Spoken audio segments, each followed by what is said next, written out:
বিকেল 4:30 নাগাদ সমাজ মাধ্যমে একটি লাইভ করেন প্রাক্তন মুখ্যমন্ত্রী তৃণমূল নেত্রী মমতা বন্দ্যোপাধ্যায়। সেই লাইভ দেখার পর অনেকেই প্রশ্ন করতে শুরু করে দিয়েছেন, বাংলার জনাদেশ কি এখনো মানতে পারছেন না মমতা বন্দ্যোপাধ্যায়? এখনো কি হার হজম করতে পারছেন না তিনি? কারণ সেই একই গান গেয়ে যাচ্ছেন কোথাও তিনি।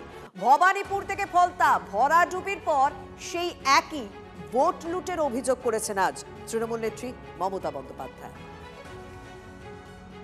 আমার কেন্দ্রে আমি যখন খবর পেয়ে গেছি, আপনারা আমাকে যে রাউন্ডগুলোতে আমি এগিয়েছিলাম 13,000, আপনারা আমি দেখেছি যিনি এখন গদিতে বসেছেন তার নাম করতে আমার ভালো লাগে না, তাকে আমরা অনেকদিন ধরে চিনি। তিনি নিজে বসে লুট করছিলেন, ডেটা সেন্টারে বসে আমি নিজে দেখে এসেছি।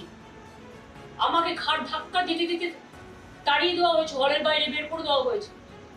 সিআরপিএফ আর বিজেপি কর্মীরাও আমি শুনেছি পুলিশের ড্রেস পরে, সিআরপিএফ এর ড্রেস পরে ভেতরে বসেছিল।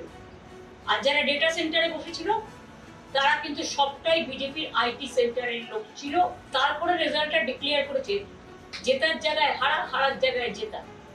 এই পাশাটাই উল্টেছে প্রায় 150 সিটে, এবং সেটা না হলে আমরা 220 থেকে 230টা সিট পেতাম।